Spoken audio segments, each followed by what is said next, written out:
নামাজকে পড়তে বলা হয়নি, কোরআন শরীফে বলা হয়েছে নামাজ কায়েম করো। কি বলা হয়েছে কোন তো দেখি? নামাজ কায়েম করো, নামাজ পড়ো, এই কথা কিন্তু কোরআন শরীফে কোনো জায়গায় আছে নাকি? এখন কায়েম করা কারে বলে? একটা গুরুত্বপূর্ণ আরেকটি বিষয়। নামাজ কায়েম করতে বলা হয়েছে। কায়েম কি? কায়েমটা হচ্ছে দৃষ্টান্ত স্বরূপ বলা যায় যে জিনিসটা সমাজে প্রতিষ্ঠিত আছে ওইটারে বলে কায়েম হওয়া, আর যেটা প্রতিষ্ঠিত নাই ওটা কায়েম নাই। কায়েম মানেই হলো প্রতিষ্ঠিত থাকা। যেমন আমাদের দেশে, আমাদের সমাজে নারী পুরুষ শিশু বৃদ্ধ সকলেই কাপড় পরা, শাড়ি পরা, লুঙ্গি পরা, এই কাপড় পরাটা কায়েম আছে, প্রতিষ্ঠিত আছে না নাই? যার কারণে কাপড় পরা সমাজে কায়েম আছে বলে উলঙ্গ মানুষ সমাজে খুঁজে পাওয়া যায় না, পাগল ছাড়া, ঠিক কিনা? একটা বাচ্চাকেও যদি উলঙ্গ হতে বলেন এখানে 5 বছর 6 বছর একটা বাচ্চাকেও, সে কিন্তু রাজি হবে না, ঠিক কিনা? যেহেতু কাপড় পরা সমাজে প্রতিষ্ঠিত আছে সেহেতু উলঙ্গ মানুষ পাওয়া যায় না, কাপড় পরাটাই এখানে প্রতিষ্ঠিত। সুতরাং এখন অবস্থাটা এই হয়েছে, কাপড় পরা প্রতিষ্ঠিত আছে বলে কোন উলঙ্গ মানুষ এসে যদি এই মঞ্চে দাঁড়ায় আর বলে আমাকে একটু বক্তৃতা করতে দেন, আপনারা কি করবেন? মঞ্চে তো উঠতেই দিবেন না। উলঙ্গ মানুষ যদি কোনো চাকরি নিতে যায় ইন্টারভিউতে, তাকে লাইনে দাঁড়াইতে দেবে? দেবে না। এমনকি উলঙ্গ হয়ে যদি বাড়িতে প্রবেশ করে তার বউ দূর দূর করে তাড়াই দেবে, ঠিক কিনা? যেহেতু সমাজের ভিতরে কাপড় প্রতিষ্ঠিত আছে সেই জন্য এই উলঙ্গ মানুষ পাওয়া যায় না। অনুরূপভাবে নামাজ যদি প্রতিষ্ঠিত হতো সমাজের ভিতরে তাহলে বেনামাজি খুঁজে পাওয়া যেত না। সুপ্রিয় দর্শক, আপনাদের যদি এই চ্যানেলের ভিডিওগুলো ভালো লাগে তাহলে দয়া করে সাবস্ক্রাইব করে রাখবেন।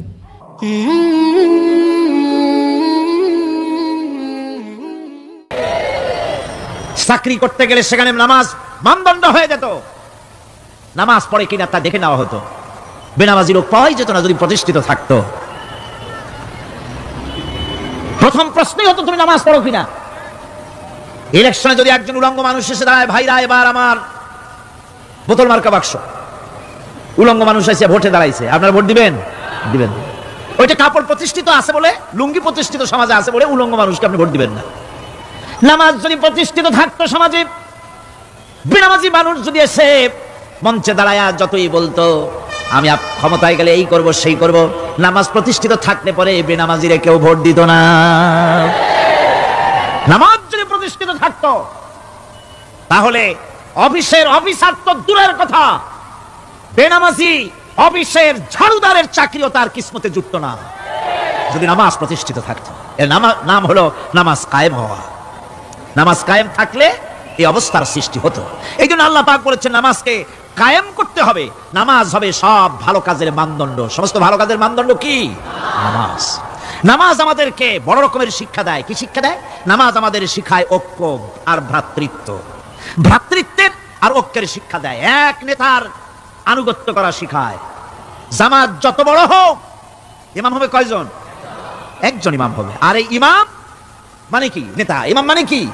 নেতা নির্বাচন শিখায় নামাজে। নেতা নির্বাচন কে শিখায়? নামাজ শিখায়। বোঝেন খুব ভালো করে। কিভাবে? মনে করুন চট্টগ্রাম শাহী মসজিদে ইমাম প্রয়োজন।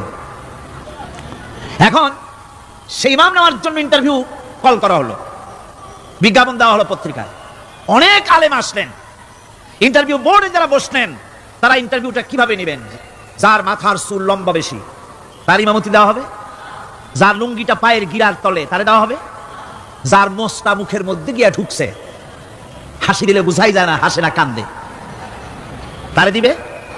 দাড়িগুলা কামাইছে তারে দেবে। সিগারেট খায় বা অবশ্য চট্টগ্রাম আর সিলেটে সিগারেটের ফতোয়া ভিন্ন রকম। বরিশালে আমি যেখানে জন্মগ্রহণ করেছি আমার এলাকায় কোনো আলেম যদি সিগারেট খায়, মসজিদের ইমাম তো ভালো, মসজিদ ঝাড়ু দিতেও ঢুকতে দেবে না মসজিদে। এটা এই এলাকার এক রকমের কায়দা। আমি তার ব্যাপারে কথা নাই বললাম। তো আপনারা খুঁজে দেখবেন সে সিনেমা দেখে নাকি, মিথ্যা কথা বলে নাকি, বউ পর্দায় থাকে নাকি। এগুলি মাইক্রোস্কোপ যন্ত্র দিয়ে ইমামের মাথা থেকে পা পর্যন্ত দেখবেন কিনা কন? আচ্ছা এবার কত দেখি এই ইমাম সাহেব ইমামতি করবে কতজন লোকের?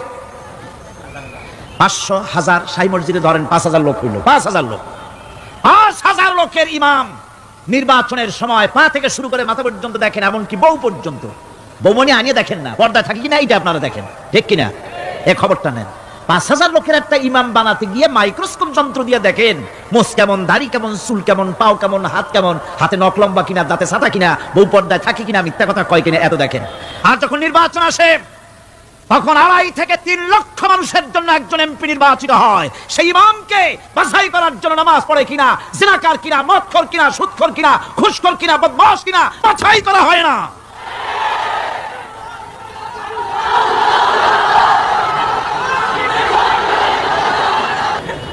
নামাজ আমাদেরকে এটা শিখায় ইমাম কেমনে বানাইতে হবে। কন সুবহানাল্লাহ।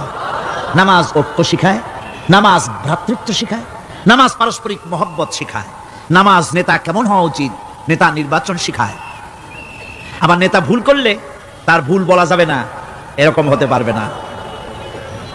নামাজের ভিতর ইমাম যদি ভুল করলে আপনি লোকমা দিবেন, সুবহানাল্লাহ, আল্লাহু আকবার বলবেন। যদি তিনি সংশোধন না হলেন আবার দেন, তাতেও সংশোধন হলো না আবার দেন। 3 বার লোকমা দেওয়ার পর যদি ভুল সংশোধন না করে নামাজ ছেড়ে দেন, ইমামকে বের করে দেন, নতুন ইমাম নিয়োগ করে। যারা ক্ষমতায় যাবে, আপনি রাষ্ট্রের ইমাম যারে বানাবেন, সেই রাষ্ট্রীয় ইমাম যদি জনগণের ইচ্ছার বিরুদ্ধে যদি চলে, 1 বার লোকমান দেন, 2 বার লোকমান দেন, 3 বার দেন, তারপরেও যদি না নামে, ঘাট ধরে নামে না। নামাজ আপনাকে নেতা নির্বাচন, নেতাকে প্রতিষ্ঠিত রাখা, নেতার আনুগত্য আপনাকে শেখায়। নামাজ লাইন সোজা করে দাঁড়াতে হবে। লাইন যদি বাঁকা করেন আপনার কলিজাটা ওরকম বাঁকা হয়ে যাবে। নাউযুবিল্লাহ। নামাজের কাতারে যার কারণে নামাজের কাতার বাঁকা হবে, পুরা কাতারের জন্য আল্লাহর কাছে ওই লোকটা দায়ী হয়ে যাবে। নামাজ শৃঙ্খলা শিখায়। সুবহানাল্লাহ কইতে ইচ্ছা করে না? নামাজ শৃঙ্খলা শিখায়, শৃঙ্খলা বোধ শিখায়, সোজা হয়ে দাঁড়ায়। তারপরে ঐক্য এবং মহব্বত শিখায়। নামাজের ভিতরে যখন দাঁড়ায় গেলেন, আমির দাঁড়ালো, ফকির দাঁড়ালো, মন্ত্রী দাঁড়ালো, তার ড্রাইভারও দাঁড়ায় গেল, একই কাতারে দাঁড়ায় গেছে। নামাজ পড়তে গিয়ে ড্রাইভারের পাও গিয়ে লেগেছে মন্ত্রীর গায়ে। নামাজ শেষ হওয়ার পর মন্ত্রীর বাবার ক্ষমতা নাই এ কথা বলার যে বেটা ড্রাইভার সলিমুদ্দি, তোর পাও লেগেছে আমার পায়ে, তোর চাকরি শুদ্ধা দোজখে পাঠাই দেব। পারবে বলতে? পারবে না। মিয়া মন্ত্রী সাহেব, এটা তোমার সেক্রেটারিয়েট না, এটা আল্লাহর ঘর। এটা কার ঘর? এক হি সাপ মে खड़े हो गए महमूद आयाज, एक ही सप में खड़े हो गए महमूद आयाज, न कोई बंदा रहा न कोई बंदा नवाज। एक ही কাতারে দাঁড়িয়ে গেছে সম্রাট মাহমুদ আর চাকর আয়াজ।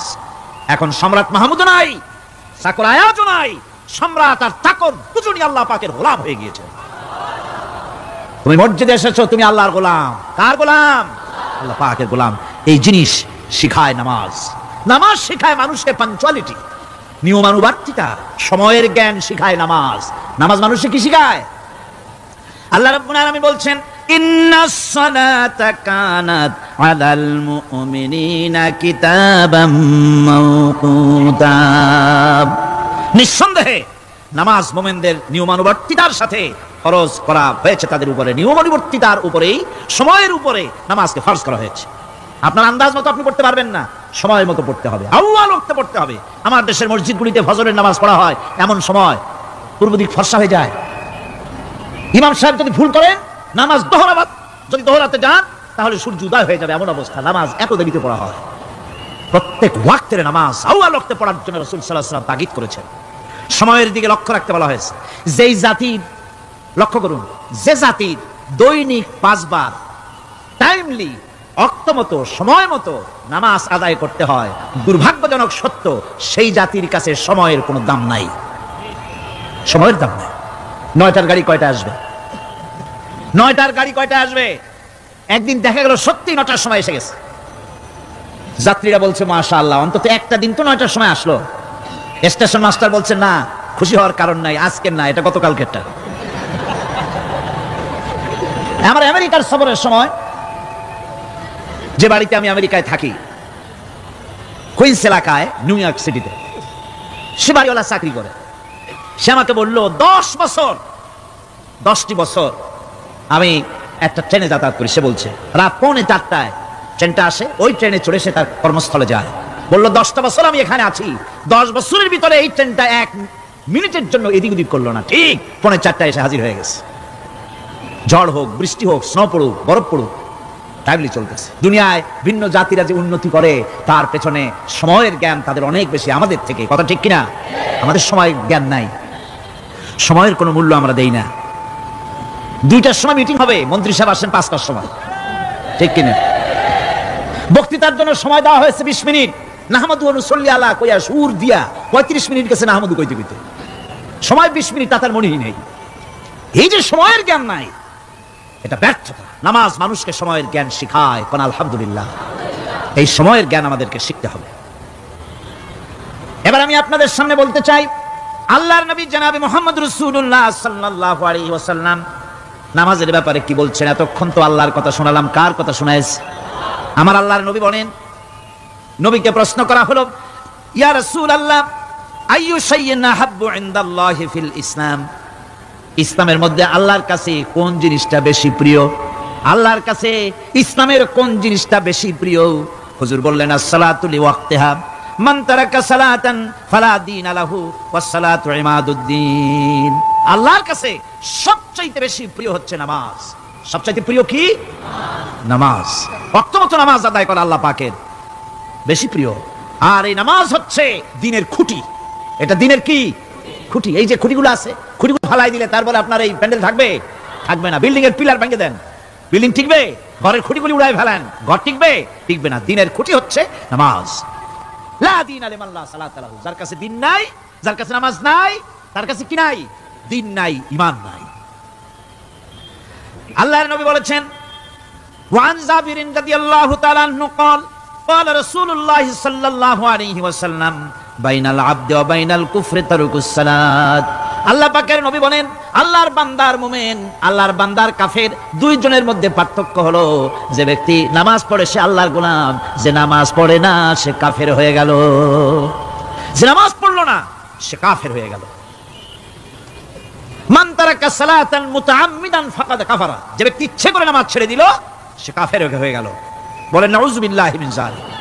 এই জন্য নামাজ আদায় করা বাধ্যতামূলক প্রত্যেকটি মুসলমানের জন্য। রাসূল করিম সাল্লাল্লাহু আলাইহি ওয়াসাল্লাম একটা দৃষ্টান্ত দিয়েছেন, কার বাড়ির সামনে যদি একটা নাহার থাকে, একটা পুকুর থাকে, একটা খাল থাকে প্রবাহিত, এতে যদি ওই বাড়িওয়ালা দৈনিক 5 বার গোসল করে তাহলে তার গায়ে কি কোনো ময়লা থাকে? হুজুর সাহাবীরা বললেন, না হুজুর থাকে না। হুজুর বললেন, এটাই হলো নামাজের দৃষ্টান্ত। 5 ওয়াক্ত নামাজ যে আদায় করবে সেই গুনাহ থেকে আল্লাহ পাক তাকে পবিত্র করে দিবেন। সুবহানাল্লাহি ওয়া বিহামদিহি। আমার ভাইরা, নামাজ পড়লে পরে এক জুমা থেকে আর এক জুমা পর্যন্ত মানুষ যে সমস্ত গুনাহ করে, কবিরা গুনাহগুলি বাদে, শিরকার কবিরা গুনাহগুলি বাদে যত গুনাহ আছে তার কাফারা হয়ে যায়। নামাজ যে সঠিকভাবে আদায় করবে, এই নামাজটা একটা কঠিন কাজ। নামাজটা কি কাজ? কে বলতেছেন এই কথা? আল্লাহ পাক। ওয়া ইন্নাহা লাকাবীরাতুন ইল্লা আলাল খাশিঈন। নামাজ একটা ভারী জিনিস, একটা কঠিন জিনিস। কাদের জন্য কঠিন নয়? যারা নাকি আল্লাহ পাককে ভয় করে। আল্লাযীনা ইয়াযুন্নুনা আন্নাহুম মুলাকু রাব্বিহিম ওয়া আন্নাহুম ইলাইহি রাজিউন। যারা নাকি একথা মনের ভিতরে ধারণা করে যে আল্লাহ রাব্বুল আলামিনের দরবারে আমার হাজির হওয়া লাগবে, মোলাকাত করা লাগবে, এই চিন্তা যারা করে তাদের জন্য নামাজ মোটেই কষ্টকর নয়, নামাজ মোটেই তাদের জন্য অসহনীয় নয়, বোঝা নয়, ভার নয়। তারা নামাজ আদায় ঠিকই করবে। এই জন্যে বিবি বাল বাচ্চা সকলকে নামাজের জন্য তাগিদ করতে হবে। যত ভাই এখানে এসেছেন নিজেরা পড়বেন, বিবি বাল বাচ্চাকে তাকিদ করবেন। আল্লাহ পাক বলছেন, ওয়া আনজির আশীরাতাকাল আকরাবিন, তোমার নিকটবর্তী যারা আছে তাদেরকে তুমি আল্লাহর ভয় দেখাও। নামাজের জন্য তাদেরকে বলো, আল্লাহর ভয় তাদের অন্তঃকরণের মধ্যে সৃষ্টি করে দাও। এই নামাজ পড়তে হবে জামাতের সাথে। নামাজ পড়তে হবে কিসের সাথে? জামাতের সাথে। রাসূল করিম সাল্লাল্লাহু আলাইহি ওয়াসাল্লাম বলছেন, হুজুরের কাছে, আল্লাহর নবীর কাছে, হযরত আবু হুরায়রা রাদিয়াল্লাহু তাআলা এই হাদিসটি বর্ণনা করেছেন। হুজুরের কাছে একজন অন্ধ লোক এলো। সেই অন্ধ লোক এসে বললেন, হুজুর আমি তো চোখে দেখি না, জামাতের যে গুরুত্বের কথা আপনি বললেন, আমাকে কি রুখসত দেওয়া যায় নাকি? আমি অনেক সময় সাথী সঙ্গী পাই না, আমাকে কি রুখসত দেওয়া যায় নাকি? হুজুর বললেন, হ্যাঁ তোমাকে রুখসত দেওয়া গেল। অন্ধ যখন হেঁটে যাচ্ছিলেন নবীজি তাকে আবার ডাকলেন, ডেকে জিজ্ঞেস করলেন, অন্ধ নামাজের মসজিদের আজান কি তোমার কানে যায়? বলে, হ্যাঁ আমি আজান শুনি। হুজুর বললেন, আজানের জবাব দিবা, মসজিদে এসে জামাতে নামাজ পড়বা। একজন অন্ধকে রুখসত দেওয়া হয় নাই। মসজিদে আজান শোনার পর ঘরে বসে যদি নামাজ আদায় করেন, নামাজের হক আদায় হবে না। হুজুর সাল্লাল্লাহু আলাইহি ওয়াসাল্লাম বলেছেন, মসজিদে আজান হওয়ার পর যে ব্যক্তি ঘরে বসে নামাজ পড়ে, আমার ইচ্ছা হয় ঘরটা আগুন দিয়ে জ্বালাই দেই। কে বলতেছেন? রাহমাতুল লিল আলামিন বলতেছেন। রাহমাতুল লিল আলামিন বলতেছেন, ঘরের মধ্যে যদি মেয়ে লোক আর বাচ্চারা যদি না থাকতো, তাহলে আমার ইচ্ছা হয় আমি বলি আগুন দিয়ে ঘরটারে জ্বালায় দাও। এই ঘরের মহব্বতেই তো সে বাইর হয় না। নামাজের এত বড় গুরুত্ব দেওয়া হয়েছে। আমার বন্ধুগণ, এই নামাজের জামাতি আল্লাহর নবী জীবনের শেষ নামাজ জামাতে আদায় করেছেন। জীবনের শেষ নামাজটাও জামাতে আদায় করলেন।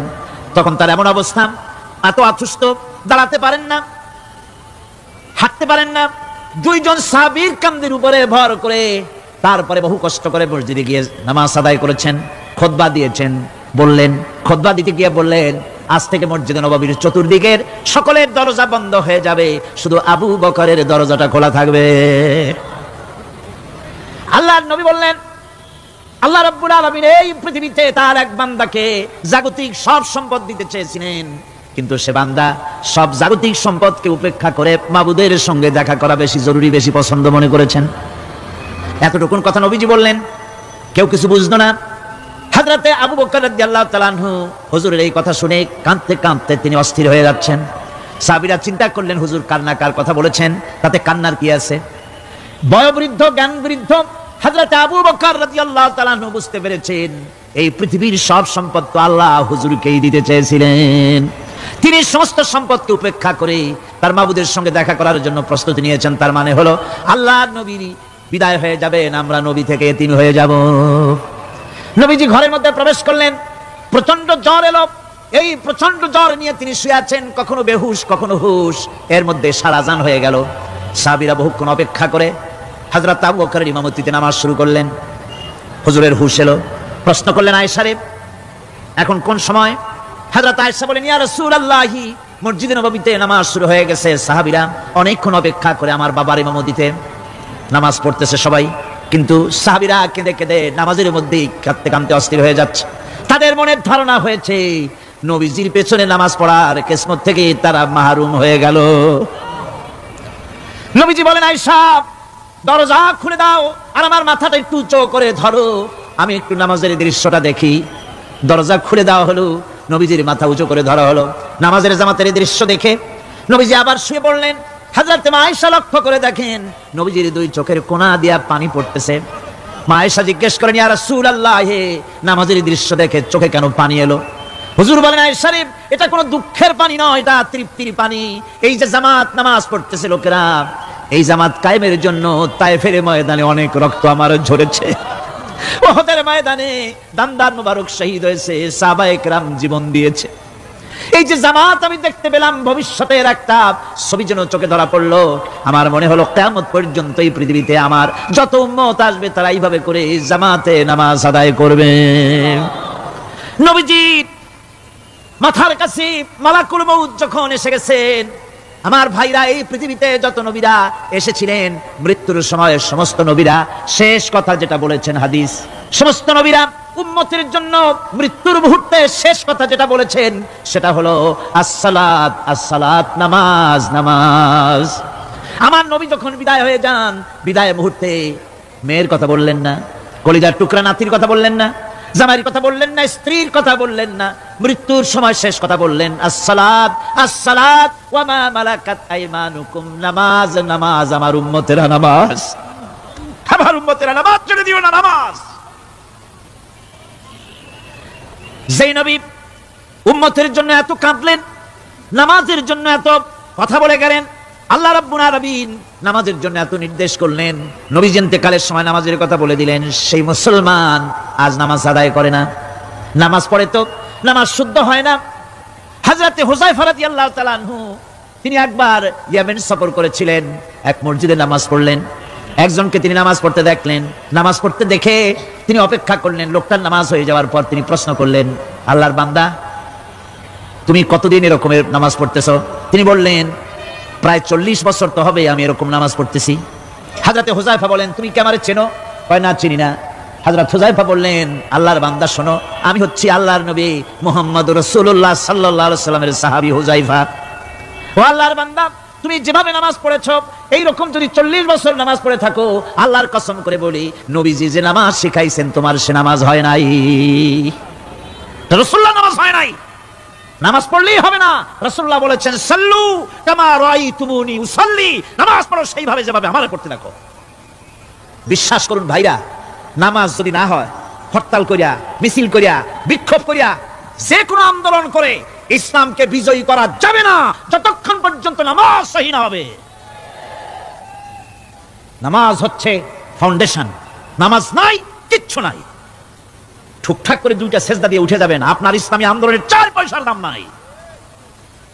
নামাজ আগে, জিহাদের ময়দানেও নামাজ, যেখানে আছেন ওখানেই নামাজ পড়তে হবে। এটা পড়তে হবে আদবের সাথে, মহব্বতের সাথে। আপনারা বিরক্ত হচ্ছেন না তো? নামাজ, নামাজ, এই নামাজ হচ্ছে মুসলমানদের সবচেয়ে বড় জিনিস। নামাজ হয় না, নামাজ যত পড়া হয় অধিকাংশ নামাজ হয় না। নামাজের ভিতরে তাদিল আর কাম, তাদিল করা ওয়াজিব। যতক্ষণ দাঁড়িয়ে থাকবেন, রুকুতে থাকবেন, যতক্ষণ দাঁড়ায় থাকবেন ততক্ষণ অন্তত 1 তাসবিহ পরিমাণ তো বটেই। যদি তা না হয়, রুকুত থেকে দাঁড়ালেন, সেজদায় চলে গেলেন, ওয়াজিব তরক হলো। সেজদা দিলেন না, নামাজ ফাসিক হয়ে গেল, নষ্ট হয়ে গেল নামাজ। এটা পাগলামি না। নামাজ সহিভাবে আদায় করতে হবে। নামাজ থেকে দাঁড়াবেন, রুকুত থেকে দাঁড়ায় গেলেন, বলবেন রব্বানা লাকাল হামদ, রব্বানা লাকাল হামদ হামদান কাসীরান তাইয়িবান মুবারাকান ফিহি। একজন সাহাবী এই দোয়াটা পড়ছিলেন। নামাজ শেষ করে আল্লাহর নবী প্রশ্ন করলেন, নামাজের ভিতরে অতিরিক্ত এই কথাগুলি কে বলেছো? সাহাবী ভয় পেয়ে গেলেন। ভয় তিনি বললেন, হুজুর আমি বলেছি। হুজুর বললেন, তুমি জানো না আমি নবী, তুমি নবী না। আমি যা দেখি তুমি দেখতে পাও না। তুমি যখন এই দোয়াটা পড়তেছিলেন, আমি লক্ষ্য করেছিলাম আল্লাহর রহমতের ফেরেশতারা প্রতিযোগিতা করতেছিল তোমার আমল নামায় কে কত বেশি নেকি লিখবে। রুকুতে দাঁড়ায়া এটা পড়বেন, সেজদায় চলে যাবেন, 2 সেজদার মাঝখানে ততক্ষণ বসে থাকবেন যতক্ষণ একটা সেজদার ভিতরে ছিলেন। পড়বেন আল্লাহুম্মা গফিরলি ওয়ারহামনি ওয়াহদিনি ওয়াআফিনি ওয়ারযুকনি। নামাজের মধ্যে দোয়া করতেছেন, আল্লাহ আমারে ক্ষমা করে দাও। সব দোয়া সব হুজুরে, আমাকে ক্ষমা করো, আমাকে হেদায়েত দাও, আমাকে সুস্থ করো, আমাকে রহম করো, আমাকে রিজিক দাও। সুবহানাল্লাহ। নামাজের ভিতরে দোয়া কবুলের সময়, নামাজের সিজদার ভিতরে দোয়া কবুল হয়। এইভাবে করে রাসূল করিম সাল্লাল্লাহু আলাইহি ওয়াসাল্লামের নামাজটা কেমন হাক্কানি উলামাদের কাছ থেকে জেনে নেবেন। যেহেতু হুজুর বলেছেন সাল্লু কামা রাআইতুমুনি উসাল্লি, নামাজ পড়ো সেইভাবে যেভাবে আমাকে পড়তে দেখো। নামাজের ভিতরে একাগ্রতা লাগবে, ভালোবাসা লাগবে, ভয় লাগবে, মুহাব্বত লাগবে।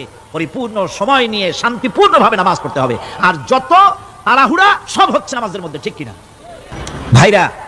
রাসূল করিম সাল্লাল্লাহু আলাইহি ওয়াসাল্লামের যে নামাজ, হুজুর যেভাবে নামাজ পড়েছেন, হাদিসে যা পাওয়া যায়, হাদিসে বুখারীতে সব আছে, দেখে নেবেন, সেইভাবে নামাজটা আদায় করে নেবেন। কিয়ামতের দিন আল্লাহ রাব্বুল আলামিন সর্বপ্রথম বান্দাকে প্রশ্ন করবেন কি? বুখারী শরীফে এসেছে, আন আবি হুরায়রা রাদিয়াল্লাহু তাআলা قال سمعت رسول الله صلى الله عليه وسلم يقول انما يحاسب به العبد يوم القيامه من عمله صلاته। বুখারী শরীফের হাদিস, আল্লাহ রাব্বুল আলামিনের নবী বলেন, হযরত আবু হুরায়রা হাদিস খানা বর্ণনা করেছেন, তিনি বলেন যে আমি রাসূলের মুখে শুনেছি কিয়ামতের দিন আল্লাহ রাব্বুল আলামিন সর্বপ্রথম তার বান্দার কাছে প্রশ্ন করবেন, বান্দা নামাজ আদায় করেছিলি কিনা? নামাজ সর্বপ্রথম প্রশ্ন। যেরকম সর্বপ্রথম প্রশ্ন কি? নামাজ। এই নামাজ আপনার বাচ্চাদেরকে যখন 7 বছর বয়স হবে নামাজের হুকুম করবেন। 10 বছরে নামাজ না পড়লে প্রহার করতে বলা হয়েছে। নামাজের জন্য কড়াকড়ি করতে হবে। পুরুষ নারী মেয়েদের মাসের ভিতরে কখনো কখনো তাদের যে সমস্ত মাসনামাসাইল আছে সেই অনুযায়ী কখনো তাদের ক্ষমা আছে, বাকি তাদের নামাজ পড়তে হবে। আর পুরুষের জন্য পাগল হয়ে যাওয়া, বেহুশ হয়ে যাওয়া ছাড়া নামাজ মাপ নাই, নামাজ পড়তেই হবে। এই যে নামাজ না হলে ঈমান থাকবে না, ঈমান নষ্ট হবে, কিয়ামতে জাহান্নামে যাওয়া লাগবে। এসব কথা শোনার পর আজকের তাফসীরুল কোরআন মাহফিলে আমরা কি ওয়াদা করতে পারি যে আমরা মালাকুল মউত যতক্ষণ পর্যন্ত আমাদের মাথার কাছে না আসবে নামাজ ছেড়ে দেব না? এই ওয়াদা কি করতে পারি? 2 হাত উঁচু করুন, বলেন ইয়া আল্লাহ, আমি তোমার নামে শপথ করছি, যতদিন মালাকুল মউত আমার মাথার কাছে না আসতেছে ততদিন পর্যন্ত ফরজ নামাজ, ফরজ রোজা ছেড়ে দেব না। ইয়া আল্লাহ, মৃত্যু পর্যন্ত আমার এই ওয়াদা পালনের তৌফিক আমাকে দান করো, আমিন। আল্লাহ পাক আমাদের এই ওয়াদা মঞ্জুর করুন, জোরে কোন আমিন। আলোচনার শেষ পর্যায়ে এখন আমরা মুনাজাতের দিকে যাব। দাঁড়ানো ভাইয়েরা সবাই বসেন, মুনাজাতের শরীক হন। আল্লাহ রাব্বুল আলামিন নামাজের জন্য আমাদেরকে দোয়া শিখাই দিয়েছেন। কোন সুবহানাল্লাহ। কে শিখাইছেন দোয়া? আল্লাহ পাক দোয়া শিখালেন, রব্বি জাআলনি মুকিমাস সালাতি ওয়া মিন যুররিয়াতি রব্বানা ওয়া তাকাব্বাল দুআ। আয় আল্লাহ আমারে, আমার বিবি বাল বাচ্চারে নামাজের উপরে প্রতিষ্ঠিত করো। আল্লাহ তুমি দয়া করে দোয়া কবুল করো। জোরে কোন আমিন। এই দোয়া আপনারাও করবেন। আমি আল্লাহুম্মা আমিন। রব্বানা যালামনা আনফুসানা ওয়া ইন লাম তাগফির লানা ওয়া তারহামনা লানাকুনান্না মিনাল খাসিরিন। রব্বানা লা তুযিগ কুলুবানা বা'দা ইয হাদাইতানা ওয়া হাব লানা মিন লাদুনকা রাহমাতান ইন্নাকা আনতাল ওয়াহ্হাব। সুবহান রাব্বিকা রাব্বিল ইজ্জাতি আম্মা ইয়াসিফুন ওয়া সালামুন আলাল মুরসালিন আলহামদুলিল্লাহি রাব্বিল আলামিন। ওয়া জাআল আখিরা কালিমাতিনা ইনদাল মাউত লা ইলাহা ইল্লাল্লাহু মুহাম্মাদুর। কোন এতিম যেন বলতে না পারে নবীজি আমার ব্যাপারে কি বলবেন, আমি তো এতিম মানুষ, আর তিনি আমার ব্যাপারে কিভাবে আমার দরদ বুঝবেন। নবীজিকে আল্লাহ পাক কেমন এতিম বানালেন, সমস্ত দুনিয়ার এতিমদের সর্দার বানালেন। মায়ের পেটে যখন তিনি ছিলেন 6 মাসের সময় মায়ের পেটে থাকাকালীন বাপের এতিম হয়ে গেলেন। যখন প্রসব বেদনা শুরু হয়েছে মায়ের, দুনিয়ায় যখন তিনি আসবেন, হযরতে আমেনা ঘরের ভিতরে বসে তার অবস্থাটা কি? এই সন্তান পৃথিবীতে আসতে পারে, যিনি সবচাইতে বেশি খুশি হবেন তিনি তো আজ দুনিয়ায় নাই। মনের ভিতরে কত কষ্ট। আল্লাহ রাব্বুল আলামিন তার হাবিবকে দুনিয়া আনলেন। রাসূলের দাদা ঘরের সামনে তাঁবুর সামনে দাঁড়ায়া তায়েফ থেকে আগত সাদিয়া গোত্রের লোকদেরকে বলতেছেন, এই ঘরের ভিতরে একটা এতিম বাচ্চা আছে, বেশি টাকা করি দেওয়া যাবে না, যদি দয়া হয় নিয়ে যাও। গরিব মানুষ, এতিম মানুষ দেখে শুনে কেউ আর নিতে চায় না। সবশেষে এলেন ভাগ্যবতী মেয়ে, ভাগ্যবতী মহিলা হযরতে হালিমাতুস সাদিয়া। তিনি এসেছেন, কোনো ছেলে পেলে পায় নাই, সকলের শেষে তিনি এসেছেন। আব্দুল মুত্তালিব বলছেন, এই ঘরের মধ্যে একটা এতিম বাচ্চা আছে, দয়া হলে নিয়ে যেতে পারো। তিনি স্বামীর সঙ্গে পরামর্শ করলেন, এরপরে বললেন যদি দেখতে অন্তত ভালো হয়, মন যদি ভালো লাগে নিয়ে যাব, একেবারে খালি হাতে ফিরে যাওয়ার চাইতে তো ভালো। হযরতে হালিমা বলেন, আমি ঘরের মধ্যে প্রবেশ করলাম, মা আমেনার কোল থেকে শিশু মুহাম্মদ সাল্লাল্লাহু আলাইহি ওয়াসাল্লামকে যখন আমি কোলে নিলাম, আমি হুজুরের চেহারার দিকে নজর করে দেখলাম, আমার কাছে মনে হলো যেন পূর্ণিমার চাঁদটা আমার কোলে ধরা দিয়েছে। রাসূল কি শিশু মুহাম্মদ সাল্লাল্লাহু আলাইহি ওয়াসাল্লাম কি যখন নিয়ে বাড়ির দিকে রওনা হলাম, যে গাধা আমার সকলের পেছনে এসেছে সেই গাধা এখন সকলের আগে ছুটে চলে যায়। এরপরে বাড়ি যখন নিয়ে গেলাম, কুয়ায় পানি বাড়লো, গাছে ফসল বাড়লো, খেজুর গাছে খেজুর বাড়তে লাগলো, জমিনে ফলন বেড়ে গেল। রাসূলের দুধ বোন সাইমা রাসূলকে নিয়ে মুহাম্মদ সাল্লাল্লাহু আলাইহি ওয়াসাল্লাম তাকে দোলনা নিয়ে দোল দিতেছে। কি আশ্চর্য অবস্থা! সাইমা তাকে দোল দিচ্ছে আর বলতেছে, বেঁচে থাকুক মুহাম্মদ সাল্লাল্লাহু আলাইহি ওয়াসাল্লাম, সে দীর্ঘজীবী হোক। কবি লিখতেছেন, কি আশ্চর্য কথা, বেদুইন বালিকা কারে নিয়ে দোল দেয় সে কি তা জানে? বিশ্বনবী মুহাম্মদ রাসূলুল্লাহ সাল্লাল্লাহু আলাইহি ওয়াসাল্লাম এভাবে এতিম অবস্থায় জীবন তার শুরু হলো। যখন তিনি ফিরে এলেন 6 বছর বয়সের সময়, যখন মায়ের কাছে তিনি ফিরে এসেছেন, প্রতিদিন তিনি খেলা দেখতে যান ময়দানে। ইতিহাসের মধ্যে লেখা হয়েছে, মা প্রতিদিন সন্ধ্যার সময় তাকে ফিরে পান। আজকে সন্ধ্যা হয়ে গেছে, শিশু মুহাম্মদ সাল্লাল্লাহু আলাইহি ওয়াসাল্লাম বাড়ি ফেরেন না। কারণ কি, কেন বাড়ি ফেরে না? সন্ধ্যার দিকে তিনি চলে গিয়েছেন পাহাড়িয়া ময়দানে, যে দেখেন ধুধু করতেছে, চতুর্দিকে সন্ধ্যা হয়ে গেছে, অন্ধকার হয়ে গেছে, কোনো ছেলে পেলে নাই, কেউ নাই। পাহাড়ের পাদদেশে বসে শিশু মুহাম্মদ সাল্লাল্লাহু আলাইহি ওয়াসাল্লাম কাঁদতেছেন। মা প্রশ্ন করলেন, বাবারে সন্ধ্যা উত্তীর্ণ হয়ে গেল, কেন একা একা বসে বসে কাঁদো? তিনি বলছেন, মা জি, আজ কদিন খেলা দেখতে আসলাম ময়দানে, প্রতিদিন দেখি যখন সন্ধ্যা হয়ে যায় মুরব্বী শ্রেণীর কিছু লোক আসে, ছেলেকে নাম ধরে ডাক দেয়, ছেলেরা দৌড়ে তার বাবার কাছে চলে যায়, আর বাবা ছেলেকে কোলে নিয়ে মুখে চুমা দিয়া বাড়ির দিকে নিয়ে যায়। আমি আজ কদিন পর্যন্ত এই ময়দানে এলাম, কোনদিন সন্ধ্যাবেলায় তো কেউ এসে আমাকে মুহাম্মদ বলে একটা ডাক দিল না। আমার আব্বা কি নাই? আল্লাহ রাব্বুল আলামিন বলেন, আলাম ইয়াজিদকা ইয়াতীমান ফাআওয়া। এরকম এতিম অবস্থায় পেয়ে আমি কি আপনাকে আশ্রয় দেই নাই? আপনাকে আমি পেয়েছি এতিম অবস্থায়, এরপরে আমি আপনারে আশ্রয় দিলাম। ওয়া ওয়াজাদাকা দাল্লান ফাহাদা। এরপরে আমি আপনাকে পথ হারা পেলাম, আমি আপনাকে পথের দিশা দিয়া দিলাম। ওয়া ওয়াজাদাকা আইলান ফাআগনা। এরপরে আমি আপনাকে দরিদ্র অবস্থায় পেয়েছি, তারপরে আমি আপনার দারিদ্র মুক্ত করেছি আপনাকে। সুতরাং ফাআম্মাল ইয়াতীমা ফালা তাকহার ওয়া আম্মাস সাইলা ফালা তানহার ওয়া আম্মা বিনি'মাতি রাব্বিকা ফাহাদ্দিস। সুতরাং নবী, এতিমের প্রতি নির্মম ব্যবহার করো না, এতিমের প্রতি ভালো ব্যবহার করো, নির্মমতা দেখাইও না। আর ভিক্ষুককে ধমক দিও না, রূঢ়তা দেখিও না, আর আল্লাহর নিয়ামতের প্রশংসা করো। বহুত মানুষ আছে এতিমরে গলায় ধাক্কা দেয়। মানুষ যখন ভিক্ষা নিতে আসে, গরিব মানুষ ভিক্ষা চাইতে আসছে, ওই মেয়ে আপনি হয়তো জানো, দোয়া করুন জানো, বাড়িতে কাজ করবা, এইসব আজে বাজে কথা বলে ভিক্ষা দেয় না। সাইলকে ধমক দিতে রাসূল করিম সাল্লাল্লাহু আলাইহি ওয়াসাল্লাম নিষেধ করেছেন, সাইলকে ধমক দিও না। গাড়িতে বসে যাচ্ছেন সাহেব, ট্রাফিক মোড়ে যখন সিগন্যাল জ্বললো, গাড়িগুলি দাঁড়ায় গেল, ফকির এসেছে, হাত নাই পাও নাই, বুড়া মানুষ, একটা পয়সা বার করে না। আবার এই মানুষটি ওই ফকিরকে ধমক দিয়া বার করে দিল। এরপরে এই লোকটি যখন কোনো মাজারের কাছে পৌঁছে গেল, 500 টাকার খড় করে নোটটা ফেলে দিল। বলেন টাকা দরকার কার? মরা মানুষের না জিন্দা মানুষের? কার দরকার? যার টাকার দরকার ছিল তারে দেওয়া হলো না, যার দরকার নাই তারে দেওয়া হলো। এরপরে লোকটা না খেয়ে যখন মারা গেল, পথের ফকির, রাস্তার ফকির, না খেয়ে মারা গেছে। এরপরে তার কাফনের কাপড় নাই, লোকটাকে রাস্তার উপরে শোয়া একটা ছেঁড়া কাপড় দিয়ে ঢেকে রেখেছে।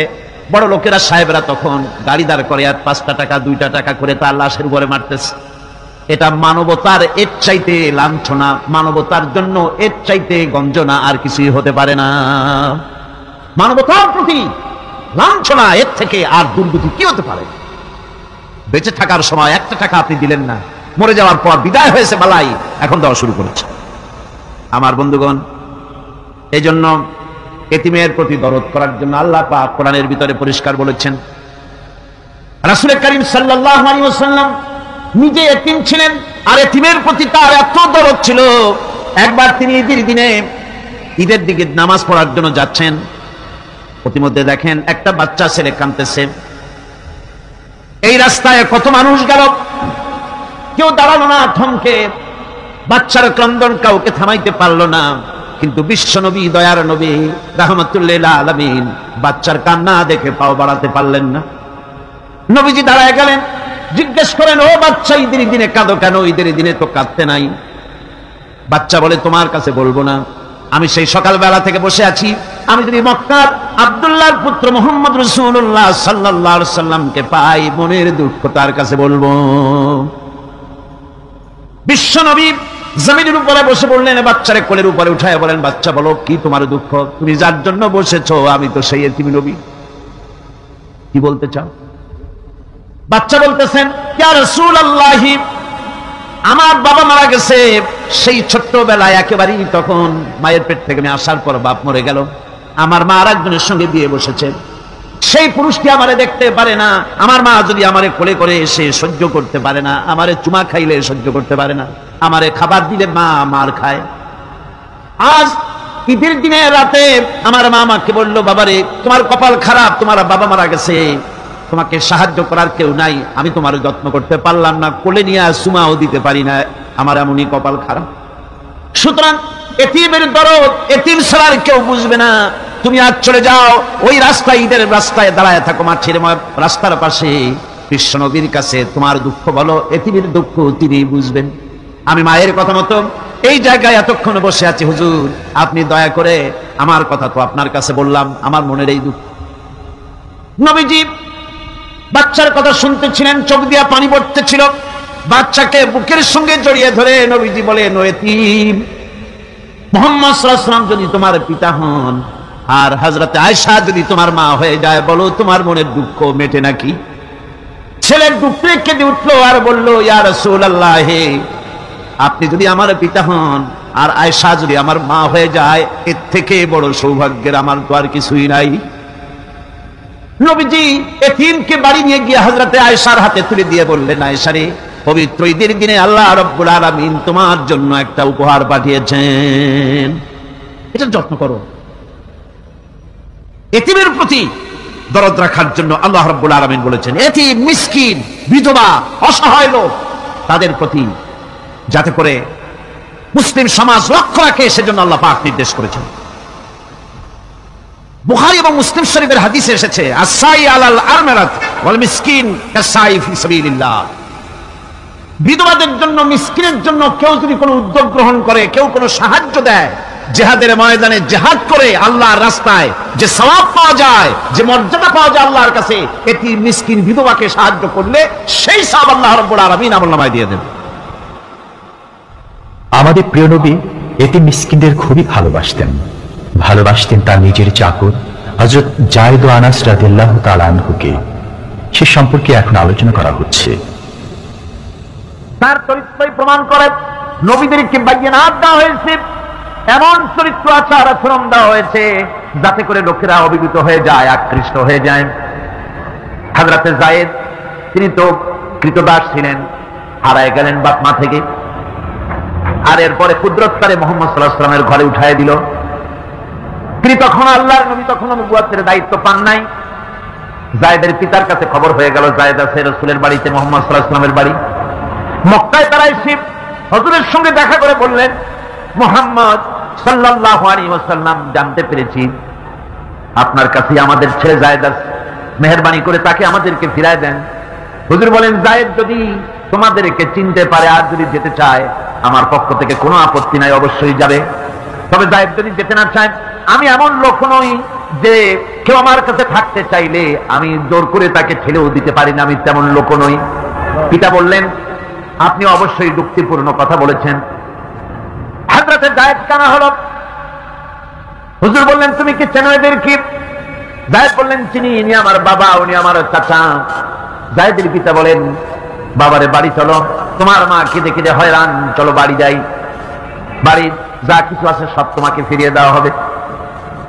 হযরতে যায়েদ বলতেছেন, পিতা, বাড়িতে যাচ্ছি তাই শুদ্ধ, তামাম দুনিয়াটা যদি আমারে দেওয়া হয়, এই লোকটির কাছে থেকে যে ব্যবহার পেয়েছি, আমি এই লোকের কদম ছেড়ে যেতে পারি না। তার চরিত্রই প্রমাণ করে তিনি নবী, কি ব্যবহারটা পেয়েছেন। হযরত আনাস রাদিয়াল্লাহু তাআলা আনহু ছোট মানুষ, 8 বছর বয়সের সময় হুজুরের খাদেম হয়ে হুজুরের বাড়িতে আসতেন। আচ্ছা, 8 বছর বয়সের কিশোর ভুল তো করতেই পারে, গরম পানি চাইলে ঠান্ডা পানি এনে দেবে, স্যান্ডেল চাইলে জুতো আনবে, বিছানা বিছাইতে বললে উঠাই পড়বে, এটা স্বাভাবিক। কিশোর মানুষ, ছোট মানুষ। এবার শুনুন, বায়নাত কারে বলে? নবীদের বায়নাত আল্লাহ যে দিয়েছেন সেটা কি জিনিস? সেটা হলো উন্নত মানের চরিত্র, তার ব্যবহার, ওঠা বসা যা দেখলে মানুষ বুঝতে পারে তিনি আল্লাহর নবী। হযরত আনাসের মুখে শুনুন, হযরত আনাস রাদিয়াল্লাহু তাআলা আনহু বলেন, একাধিক ক্রমে টানা 10টি বছর রাসূলের খেদমতের ভিতরে নিয়োজিত ছিলাম। 10টি বছরের ভিতরে একটা দিনের জন্য নবীজি আমাকে ধমক দিয়ে কথা বলেন নাই। ধমক দিলেন না আমাদের, এটা করছো কেন, এটা করো নাই কেন? সুবহানাল্লাহি ওয়া বিহামদিহি। গোটা পৃথিবী সমস্ত মুমিন মুসলমানদের, পুরুষ আর নারীদের জীবন, কলিজা, রক্ত রাসূলের কদম মোবারক উৎসর্গ হয়ে যায়। মহান রব্বুল আলামিনের কাছে তার হাবিব রাসূলুল্লাহ সাল্লাল্লাহু আলাইহি ওয়াসাল্লামের ছিল বিশেষ মর্যাদা। আসুন আমরা সে সম্পর্কে আলোচনা শুনি। আমার ভাইরা, রাসূল পাক সাল্লাল্লাহু আলাইহি ওয়াসাল্লাম আল্লাহর নবী এমন এক মহান সত্তা ছিলেন যে তিনি দোয়া আল্লাহর দরবারে হাত উঁচু করতে দেরি আছে, কিন্তু দোয়া কবুল হতে দেরি নাই। হিজরত করে মদিনায় এসেছেন, নামাজ পড়তে দিল চায়, কাবা শরীফের দিকে ফিরে যদি নামাজ পড়তে পারতাম দিলটা বড় ভালো লাগতো। কিন্তু হাত উঁচু করে মোনাজাত করতেছেন না, আল্লাহর কাছে বলতেছেন না যে আল্লাহ তুমি আমার কিবলাটা বাইতুল মুকাদ্দাস থেকে ফিরাইয়া মক্কা শরীফে বাইতুল্লাহর দিকে ফিরাই দাও। মুখেও বলতেছেন না, মনেও না, শুধু আকাশের দিকে বারবার তাকাচ্ছেন, মোনাজাত করেন নাই। মনে মনে আশা পোষণ করতেছেন যদি এমন একটা ওহী নাযিল হয়ে যেত। আল্লাহ রাব্বুল আলামিন সঙ্গে সঙ্গে রাসূল যোহরের নামাজ পড়তেছিলেন, 2 রাকাত পড়া হয়ে গেছে, এমন সময় ওহী নাযিল হয়ে গেল, قد نرى تقلب وجهك في السماء। ও নবী, আমি দেখতে পেয়েছি বারবার আপনি আকাশের দিকে তাকাচ্ছেন। সুবহানাল্লাহ, আমি দেখতে পেয়েছি। فلنولينك قبلة ترضاها فول وجهك شطر المسجد الحرام। আর দেরি নাই, আপনার মনের আশা পুরো হয়ে গেছে, এক্ষুনি আপনার কিবলা পরিবর্তন করুন। হুজুর 2 রাকাত পড়েছিলেন বাইতুল মাকদাসের দিকে ফিরে, বাকি 2 রাকাত তিনি মক্কা শরীফের কাবা শরীফের দিকে ফিরলেন। আজও পর্যন্ত সেই মসজিদ আছে, সাক্ষ্য দিচ্ছে নবীর কথা কিভাবে মঞ্জুর হয়। মসজিদে কিবলাতাইন মদিনা মুনাওয়ারায় সে মসজিদ আজও আছে। রাসূল পাক সাল্লাল্লাহু আলাইহি ওয়াসাল্লাম এত বড় মর্যাদা সম্পন্ন ব্যক্তিত্ব, মহান ব্যক্তিত্বের উম্মতের মধ্যে আল্লাহ আমাদের শামিল করেছেন। শুকরিয়া স্বরূপ আমরা পড়ি আলহামদুলিল্লাহ। জোরে সোরে পড়েন আলহামদুলিল্লাহ। আমার ভাইরা, মর্যাদা এত বেশি আল্লাহ রাসূলকে আল্লাহ রাব্বুল আলামিন দান করেছেন। এই পৃথিবীতে কোন মানুষের সঙ্গে যদি আপনি বেয়াদবি করেন, তিনি আপনার বাপ হোক, তিনি আপনার মা হন, অথবা আপনার উস্তাদ হন, অথবা আপনার পীর হন, যে কেউ হোক না কেন, কারোর সঙ্গে যদি কোনো বেয়াদবি হয়ে যায় তো শুধু একটা বেয়াদবি ছাড়া আর কিছুই না। কিন্তু নবীজির সঙ্গে যদি কেউ বেয়াদবি করে, সেটা শুধু বেয়াদবি থাকে না, কুফরি হয়ে যায়। কি হয়ে যায়? কুফরি হয়ে যায়। রাসূলুল্লাহকে কেউ তাওহীন করলে, অসম্মান করলে, সমালোচনা করলে কাফের হয়ে যায়। যেমন কি হয়ে যায়? কত বড় মর্যাদা! রাসূল পাক সাল্লাল্লাহু আলাইহি ওয়াসাল্লাম, তার সামনে সাহাবায়ে কেরাম বসা, হুজুর কথা বলছেন, সাহাবায়ে কেরাম তারাও কথা বলছেন। কথা বলতে বলতে এক পর্যায়ে সাহাবীদের গলার আওয়াজ বড় হয়ে গেছে, হুজুরের গলার আওয়াজ শোনা যায় না, সাহাবীদের গলার আওয়াজটা বড় হয়ে গেল। আল্লাহ রাব্বুল আলামিন এতটুকু বরদাস্ত করলেন না, আমার নবীর গলার আওয়াজের চাইতে তোমাদের আওয়াজ বড় হলো কেন? সঙ্গে সঙ্গে ওহী নাযিল হয়ে গেল। আল্লাহ রাব্বুল আলামিন বলেন, ইয়া আইয়ুহাল্লাযীনা আমানু লা তারফাউ আসওয়াতাকুম ফাওকা সাওতিন নবী। ও বিশ্বাসীরা, খবরদার, তোমরা যারা ঈমান এনেছো শোনো, তোমাদের গলার আওয়াজ যেন আমার নবীর গলার আওয়াজের চাইতে বড় না হয়ে যায়। যদি তা হয়, আনতাহবাতা আমালুকুম, জীবনের সমস্ত ভালো কাজগুলি আমি আল্লাহ বরবাদ করে দেব।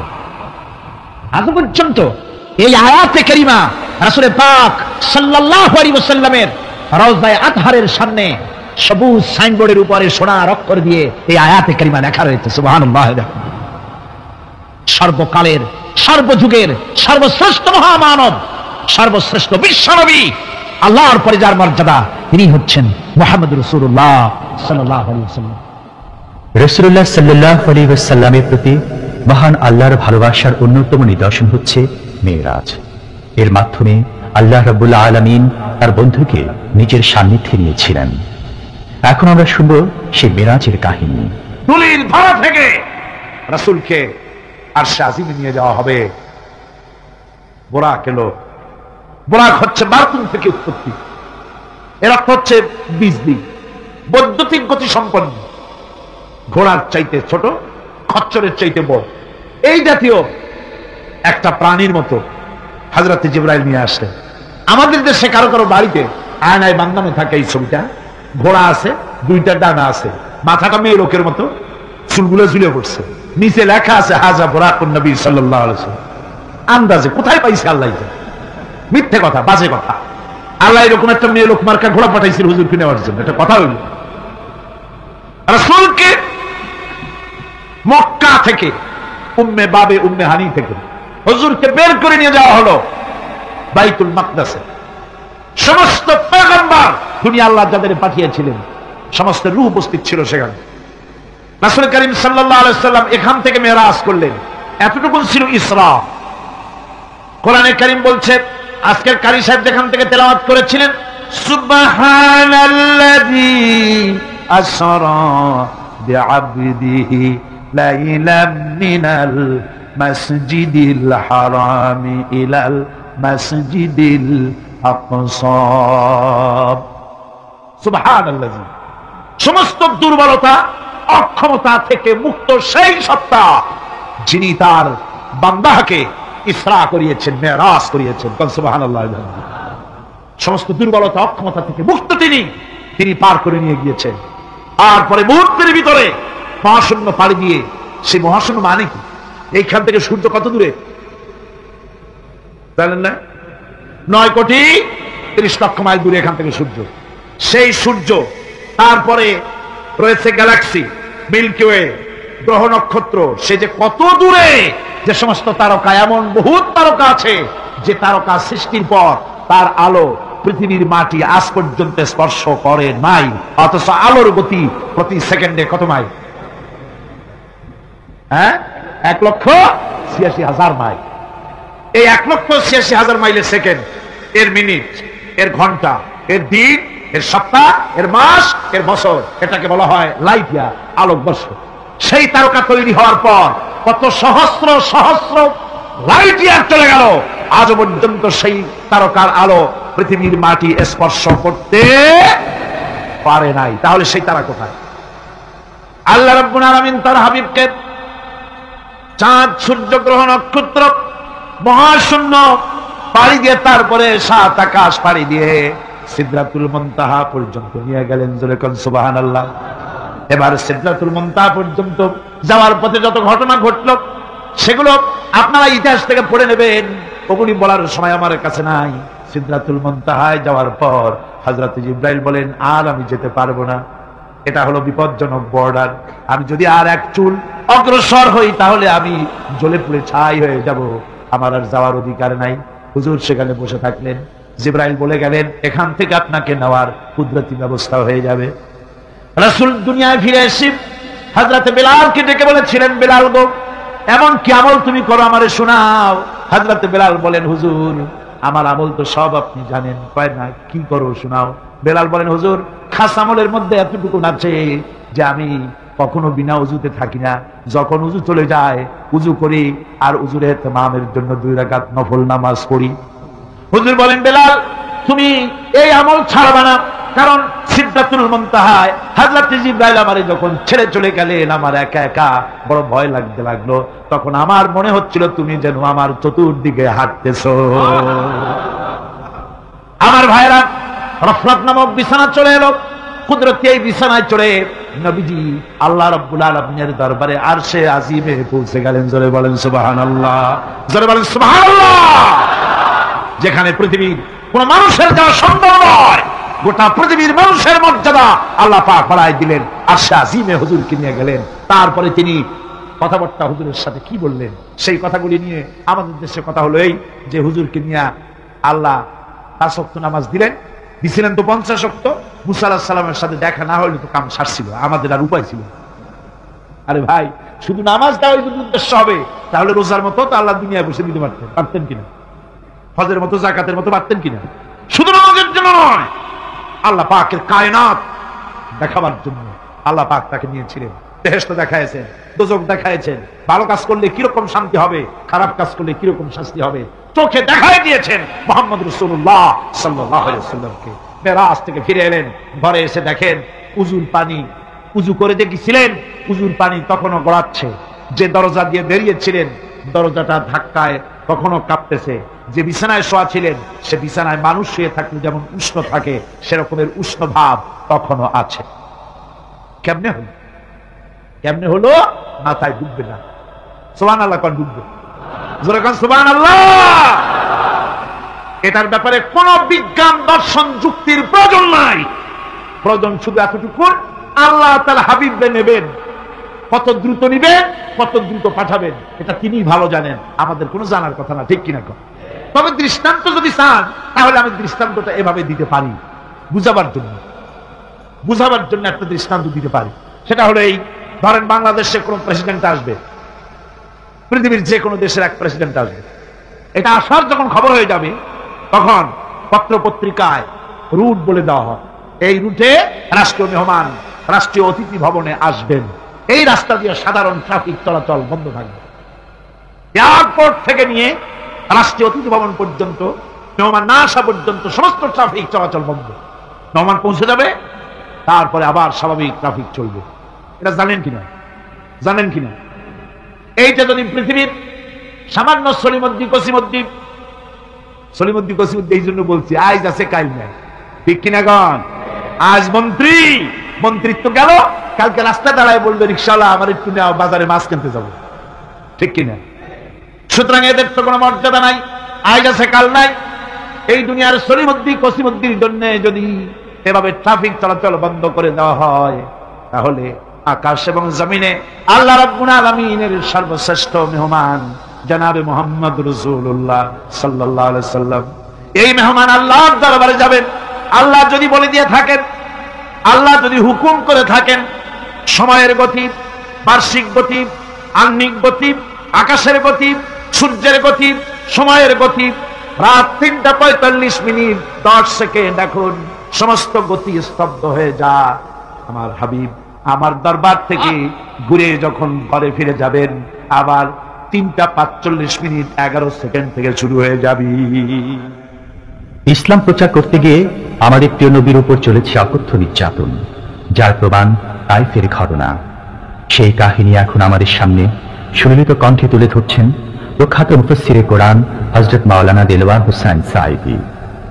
ক্যাসেটটির প্রযোজনায় সিএইচপি, পরিবেশনায় স্পন্দন অডিও ভিজুয়াল সেন্টার, ঢাকা।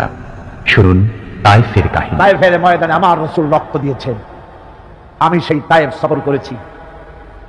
সেই তায়েফ, আমি তায়েফের ইতিহাস হাদিসে পড়েছি, চোখে দেখি নাই। তায়েফের চিত্র নিজের চোখে দেখে প্রাণ ভরে কেঁদেছি, যেখানে রাসূলের রক্ত পড়েছে। 3টি জায়গায় রাসূলের রক্ত পড়েছে, সবচাইতে বেশি রক্ত পড়েছিল যে জায়গাটিতে, সেই জায়গায় প্রাণ ভরে কেঁদেছি। আমার স্ত্রী আমার সাথে ছিলেন। আমি তায়েফে গিয়ে লোকেরা আমাকে যখন বলল বিশ্রাম নিতে, আমি বললাম না, বিশ্রাম করবো না, আগে আমারে নিয়ে যাও। আমার রাসূলকে মারছিল যে রাস্তাটা, ওই রাস্তাটা আবার আগে দেখাও। 3 দিনের না খাওয়া, রাস্তার 2 দিকে কাফেররা দাঁড়ানো, চতুর্দিক থেকে পাথর মারা শুরু করে দিল। আহারে, এমন সুন্দর চেহারার মানুষ দেখে কেমনে মারল তারা। হুজুর পড়ে গেলেন, ওরা কাফেররা এসে জোর করে ধাক্কা মেরে হাঁটালো। আবার হুজুর পড়ে গেলেন, বেহুশ হয়ে পড়লেন। আবার ওরা উঠাইয়া জোর করে আবার হাঁটালো। তৃতীয় শেষ জায়গায় গিয়ে হুজুর বেহুশ হয়ে পড়ে গেলেন। শরীর থেকে সবচাইতে বেশি রক্ত পড়েছে সেখানে। আমি লম্বা সেজদায় পড়ে এত কান্না কাঁদছি, আরে আমার নবীজির রক্ত পড়েছে এই মাটিতে। ফেরেশতারা এসে বলছেন, হে রাসূল, আপনার এই অবস্থা থেকে আকাশের ফেরেশতারা কাঁদতে কাঁদতে অস্থির হয়ে গিয়েছে, আপনি আমাদের অনুমতি দেন, এই পাহাড় চাপা দিয়া কাফেরের গোষ্ঠী সাফ করে দেই। আমার নবীজি বললেন, না, আমি তা বলবো না। আমি তো পৃথিবীর মানুষকে প্রতিশোধ দিতে আসি নাই। আমি যদি হুকুম করি আর আমার হুকুম মতো সবগুলি যদি পাথর চাপা দিয়ে মারিয়ে মেরে দাও, তাহলে আমি কাল কালে পৌঁছাবো লা ইলাহা ইল্লাল্লাহু মুহাম্মাদুর রাসূলুল্লাহ। সঙ্গে যায়েদ, রক্তাক্ত শরীর। আরে, যে শরীরের দিকে মানুষ একবার তাকাইলে চোখ ফিরাইতে পারতো না। হযরত আয়েশা বলেছেন, যে সমস্ত নারীরা ইউসুফ আলাইহিস সালামের দেখে হাত কেটে ফেলাইছিল, ওরা যদি আল্লাহ রাসূলকে দেখতো, হাত কাটতে কাটতে কলিজা কাটে ফেলাই দিত, টের পাইতো না। এমন মানুষের গায়ে কেমনে পাথর মারল।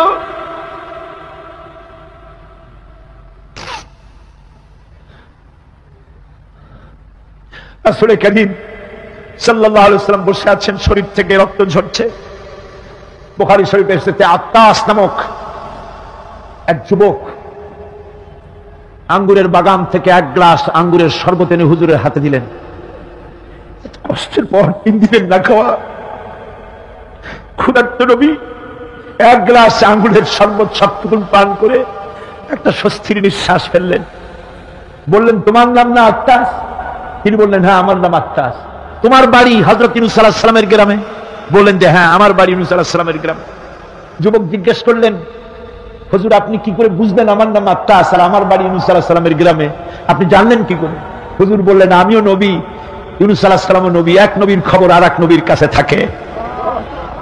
রাসূল গায়ের রক্তগুলি ধুয়ে দুইখানা হাত আল্লাহর দরবারে তুললেন, আজকে দুনিয়ায় কেউ নাই হুজুরের, খাদিজা নাই, আবু তালেবও নাই, রাসূল একা। সাহাবীরা দিনের বেলায় কাফেরদের ভয়তে হুজুরের সঙ্গে দেখা করতে পারে না। হুজুর বলেন আমার ওই কষ্টের সময় খাদিজা নাই। ওই সব পাথরগুলি আমি আজও চিনি, যে পাথরগুলি আমি যাওয়ার সময় রাস্তায় পাথরগুলি আমাকে বলেছে আসসালামু আলাইকা ইয়া রাসূলুল্লাহ। পাথরগুলি আমাকে সালাম করেছে। আল্লাহ পাক আমাকে সান্ত্বনা দিয়ে বলেছেন ইয়া আইয়ুহান নবী হাসবুকাল্লাহ, ও নবী কোন চিন্তার কারণ নাই, আমি আল্লাহ তোমার জন্য যথেষ্ট। আবু জেহেল, আবু লাহাব, উতবা এবং শাইবা সবসময় রাসূল করিম সাল্লাল্লাহু আলাইহি ওয়াসাল্লামের বিরুদ্ধচারণে ব্যস্ত থাকত। তারা মহাগ্রন্থ আল কোরআনের উৎস জানার চেষ্টা করল। এই সম্পর্কে মুহতারাম মাওলানা আলোচনা করছেন। আবু জেহেল, আবু লাহাব, উতবা, শাইবা এরা সবাই রাসূলের ঘরের চার কোণায় দাঁড়িয়ে কোরআনে কারীম তারা আবিষ্কার করতে গেছে যে মুহাম্মদ সাল্লাল্লাহু আলাইহি ওয়াসাল্লাম কোরআনের নামে যে কথাগুলি বলেন, এই কথাগুলি তিনি কোত্থেকে আবিষ্কার করেন, কোথা থেকে পান? তিনি কি কোনো কবির কাছ থেকে ট্রেনিং নেন? কোথা থেকে এগুলি পান তিনি? তাই জানার জন্য ওরা গিয়ে, আবু জেহেল যে গিয়েছে আবু সুফিয়ান তা জানে না, উতবা যে গিয়েছে শাইবা তা জানে না, একে অপরের অজান্তে ঘরের চার কোণায় দাঁড়িয়ে আছে। গভীর রাত্রে সরকারে দো আলম আশরাফুল আম্বিয়া নবী মুহাম্মদ রাসূলুল্লাহ সাল্লাল্লাহু আলাইহি ওয়াসাল্লাম তেলাওয়াত করা শুরু করেছেন। এখন বুঝুন, একে তো আল্লাহর কালাম আর তেলাওয়াত করছেন তিনি যার উপরে এটা অবতীর্ণ হয়েছে। একটু আগে যে কারি সাহেব তেলাওয়াত করতেছিলেন, কি বলেন, কেমন লাগলো? সুবহানাল্লাহ সুবহানাল্লাহ, মনে হচ্ছিল সারা রাত তেলাওয়াত হোক আর শুনতে থাকি। এখন বুঝুন যে রাসূল নিজে তেলাওয়াত করতেছেন। আবু জেহেল, আবু সুফিয়ান, উতবা, শাইবা আল্লাহর নবীর ঘরের চার কোণায় দাঁড়িয়ে নবীজির তেলাওয়াত করা কোরআনে কারীম শুনতেছে। ওদের মনে মনে চিন্তা জাগলো, আরেকটু শুনে তারপরে বাড়ি যাব, আরেকটু শুনে নেই তারপরে বাড়ি যাব। এভাবে করে চিন্তা করতে করতে নবীজির মুখে আল্লাহ রাব্বুল আলামিনের কালাম শুনে শুনে চারটা কাফেরের জন্য ফজরের রক্ত হয়ে গেছে। বাড়ি যাওয়া তো দূরের কথা, দাঁড়ানো থেকেও তো বসার সময় পায় নাই। কোরআনে কারীমের আকর্ষণ, এ মোহাব্বত মানুষকে ভাবে টেনে আনে। দেখুন, শুধুমাত্র লিফলেট ছড়ানো হয়েছে আর পত্রিকায় একটু এসেছে তাফসীরুল কোরআন মাহফিল হবে। 3 দিনের মাহফিলের প্রথম দিনই মাঠের কাম সারা হয়ে গেছে। এরপরে কাল এবং পরশু কি হাসর হবে আল্লাহ রাব্বুল আলামিন ভালো জানেন। আমার ভাইরা, এই আকর্ষণ আমি বলে থাকি আল্লাহর কসম, এই আকর্ষণ সাইদির নয়, এই আকর্ষণ আল্লাহ রাব্বুল আলামিনের কোরআন মাজিদ।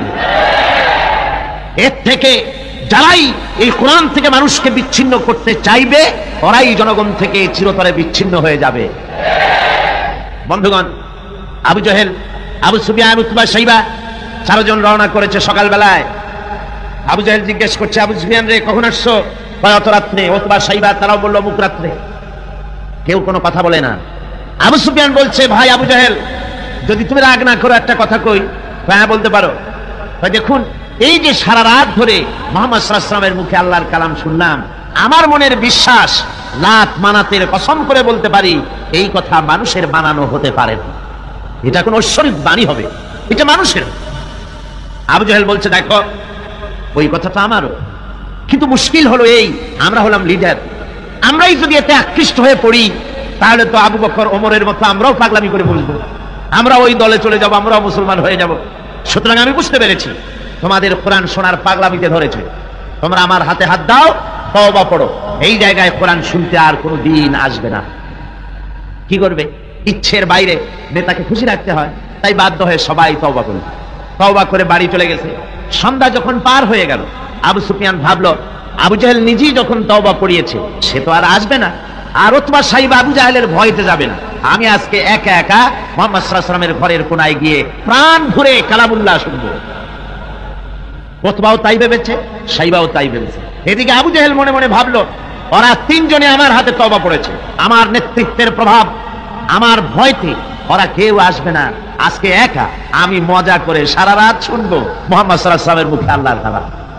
গত রাত্রের মতো আজও সব হাজির হয়ে গেছে ঘরের কোনায়, আসবেই, এটাই তো স্বাভাবিক, আসাটাই স্বাভাবিক। গত বছর কোরআনে কারীমের তাফসীরের মাহফিলে বাধা দিল, একটা পত্রিকায় দেখলাম হরতালও সফল, তাফসীরও সফল। তো আমি দেখলাম যে হেডিংটা তো খুব ভালোই, খবরটা পড়লাম, দেখলাম একটা প্রতিবেদন লিখেছেন তিনি লিখলেন যে কোরআন বিরোধীরা তারা হরতালের ডাক দিল। এখন আজকাল পাগলের ডাক দিলেও হরতাল হয়ে যায়, কে তার দামি গাড়িটা রাস্তা বের করে ভাঙবে। হরতালের ডাক দিয়েছে তো হরতাল হলো, কল কারখানা বন্ধ হয়ে গেল, দোকানপাট বন্ধ হলো। এখন কল কারখানার শ্রমিক আর দোকানপাটের শ্রমিক আর মালিক, সারাদিনের কোনো কাম নাই, সব তাফসীরের মাহফিলে হাজির। কথা বুঝলেন? শেষ পর্যন্ত এও দেখা গেল, আমার কাছে রিপোর্ট এসেছে, যারা বাধা দিয়েছিল তারা কয় যে কিছু টাকা তো পাই, কাজে কিছু না করলে টাকাটা হালাল হয় কেমন। শেষ পর্যন্ত ওরাও চাদর মুড়ি দিয়ে তাফসীরের মাহফিলের কোনায় ওরাও দাঁড়ায় গেছে।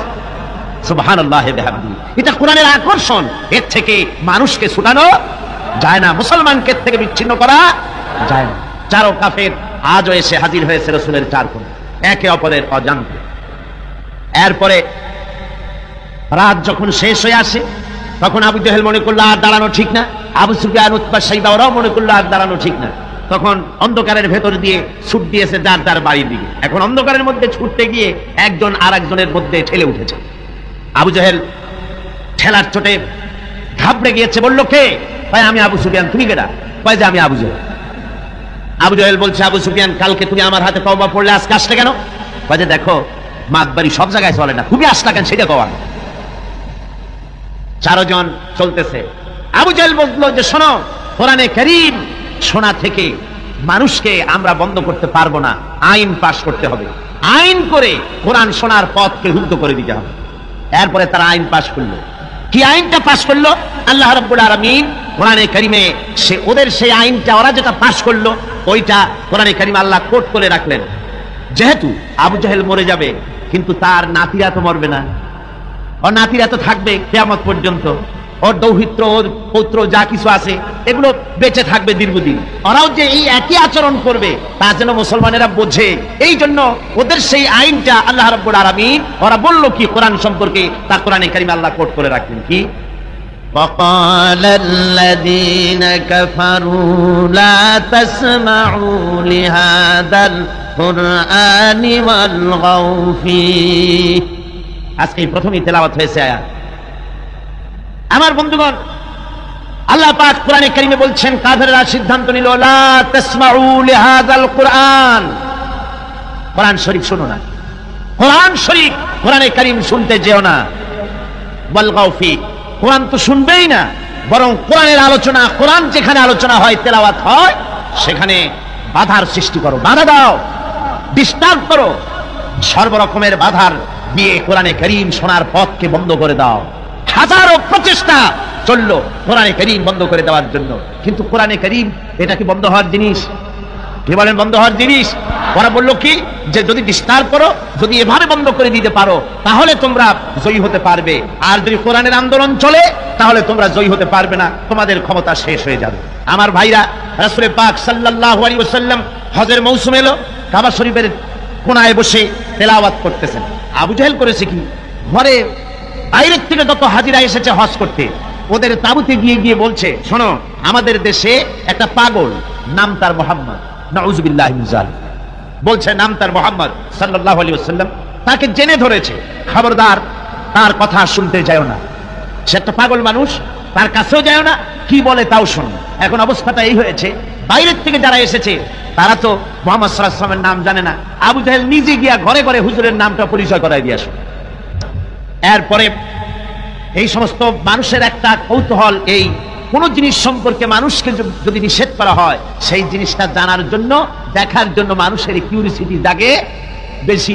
এখন যখন নিষেধ করা হলো, লোকেরা ভাবলো নেতা বলেছে শুনবো না কি বলে, কিন্তু পাগলটা কেমন একটু দেখে আসি না।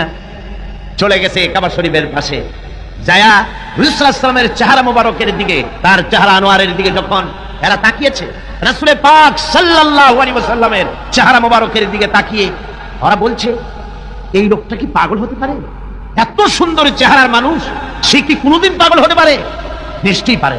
রাসূল পাক সাল্লাল্লাহু আলাইহি ওয়াসাল্লামের চেহারা মোবারক সুবহানাল্লাহ, মানুষের যদি নজর পড়ে যেত আল্লাহ রসুলের প্রতি, সে চেহারা থেকে মানুষ চোখ ফিরাতে পারত না। হাদিস শরীফে এসেছে, রসুল যখন ঘেমে যেতেন, ঘামের বিন্দুগুলি যখন গলার উপরে, কপালে, গালের উপরে যখন জমতো, দূরের থেকে এটাকে মুক্তোর দানার মতো বলে মনে হতো। এত সুন্দর চেহারা আল্লাহ রাব্বুল আলামিন তাকে দিয়েছিলেন। ওরা বলল, এই লোক কি কোনোদিন পাগল হতে পারে? আমরা তো পাগল দেখেছি, চুলগুলো থাকে উস্কো খুস্কু, দাড়ি একটা থাকে এদিক আর একটা থাকে ওদিক, দাঁতে থাকে ময়লা, চোখগুলো থাকে উদাস উদাস ভাব, হাতে থাকে নখ, জামা কাপড় ময়লা, বিশ্রী, এই তো পাগলের পরিচিতি। আর এত সুন্দর সুবিন্যস্ত মণ্ডিত সুন্দর চেহারা, মাথার চুলগুলো এত সুন্দর ভুরু, টানা টানা আঁখি, এত সুন্দর মানুষ আমরা জীবনে কোনোদিন দেখি নাই। এ তো কখনো পাগল হতে পারে না। দেখি না বলে কি, কানের থেকে আঙ্গুল খুলে ফেলেছে। আর অমনি রাসূল পাক সাল্লাল্লাহু আলাইহি ওয়াসাল্লামের তেলাওয়াত করা কালামে পাক ওদের কানের মধ্য দিয়ে ঢুকে কলিজায় স্পর্শ করেছে। আমার বন্ধুগণ, শুনতে শুনতে বহিরাগত লোকগুলি চোখ দিয়ে পানি পড়া শুরু করে দিয়েছে এবং নিজেদের অজান্তে নিজেদের মুখ থেকে, ওদের মুখ থেকে বেরিয়ে গেল, আশহাদু আল্লা ইলাহা ইল্লাল্লাহু ওয়াহদাহু লা শারীকা লাহু ওয়া আশহাদু আন্না মুহাম্মাদান আবদুহু ওয়া রাসূলুহু। কাফিরদের সাথে রাসূলুল্লাহ সাল্লাল্লাহু আলাইহি ওয়াসাল্লাম হুদায়বিয়ার সন্ধি করেন। এর কিছু কিছু শর্ত সাহাবীদের পক্ষে মানা খুবই কষ্টকর ছিল, কিন্তু কৌশলগত কারণেই তারা এই চুক্তি মেনে নিয়েছিলেন। এবারে প্রসঙ্গ হুদায়বিয়ার সন্ধি। হুদায়বিয়ার সন্ধির দিনে সন্ধিপত্র লেখা হলো, হুজুরের নাম লেখা হলো মিন মুহাম্মাদুর রাসূলুল্লাহ। তার পক্ষ থেকে কুরাইশদের মধ্যে চুক্তিপত্র লেখা হচ্ছে। কুরাইশরা বলল, মুহাম্মদ সাল্লাল্লাহু আলাইহি ওয়াসাল্লামের নামের সামনে যদি রাসূলুল্লাহ লেখো তাহলে তো চুক্তির কোনো দরকার নাই, আমরা তো তাকে রাসূল মানি না, নাউযুবিল্লাহ। মুহাম্মদ বিন আব্দুল্লাহ যদি লেখো তাহলে আমরা এই চুক্তি মানব। রাসূল করিম সাল্লাল্লাহু আলাইহি ওয়াসাল্লাম হযরত আলীকে ডাকলেন, আলী গো, চুক্তিপত্রে যেখানে আমার নাম মুহাম্মদুর রাসূলুল্লাহ লেখা আছে, আমার নামের সামনে থেকে রাসূলুল্লাহ নামটা বাদ দিয়ে দাও, মুহাম্মদ বিন আব্দুল্লাহ লেখ। হযরত আলী বলছেন, ইয়া রাসূলুল্লাহ, সারা জীবন আপনার গোলামি করেছি, যা বলেছেন তাই শুনেছি, জীবনটাও আপনার জন্য দেওয়ার জন্য প্রস্তুত আছি, ভবিষ্যতেও যত কথা বলবেন সব মাথা পেতে মেনে নেব, কিন্তু আজকের এই হুকুম আমার পক্ষে মানা সম্ভব হবে না। আমি আলীর পক্ষে কিছুতেই সম্ভব নয় যে আল্লাহর নবীর নামের সামনে থেকে মুহাম্মদুর রাসূলুল্লাহ আমি কেটে দেব। রাসূলুল্লাহ শব্দ আমি কাটতে পারবো না, এটা আমার পক্ষে সম্ভব নয়। নবীজি বললেন, আলী, কোন জায়গায় রাসূলুল্লাহ লেখা আমারে দেখো, আমি কেটে দিই। আমার বন্ধুগণ, নাম লিখতে জানেন না, সই করতে পারেন না, পড়তে জানেন না, তিনি বলতেছেন, ইন্নামা বুইসতু মুআল্লিমান, আমি পৃথিবীতে প্রেরিত হয়েছি শুধুমাত্র শিক্ষক হিসেবে দুনিয়ায় এসেছি। প্রিয় দর্শক, আমরা অনেক সময় ইসলামকে নিজের মতো করে দেখি, কিন্তু ইসলামকে বোঝা যায় কেবল কোরআন ও রাসূল সাল্লাল্লাহু আলাইহি সাল্লামের আলোয়। যে জাতি একদিন পৃথিবীতে নেতৃত্ব দিত, আজ সেই জাতিটাই পরাধীন, কারণ আমরা ইসলামকে জীবন থেকে দূরে সরিয়ে দিছি। আমরা নাম রেখেছি মুসলমান, কিন্তু আচরণ, চিন্তা আর ব্যবহারে ইসলামকে ভুলে গেছি। মনে রেখো, যেই জাতি ইসলামকে বুঝে আল্লাহ তাকে সম্মান করে, আর যে জাতি ইসলামকে উপেক্ষা করে আল্লাহ তার থেকে সম্মান কেড়ে নেয়। সুপ্রিয় দর্শক, নিয়মিত আমাদের চ্যানেলের ভিডিও পেতে আমাদের চ্যানেলটি সাবস্ক্রাইব করে রাখবেন। ভিডিওটি যদি ভালো লাগে তাহলে একটি লাইক দিন, শেয়ার করুন এবং কমেন্টে আপনাদের মূল্যবান মন্তব্যটা লিখতে ভুলবেন না। আসসালামু আলাইকুম ওয়া রাহমাতুল্লাহ।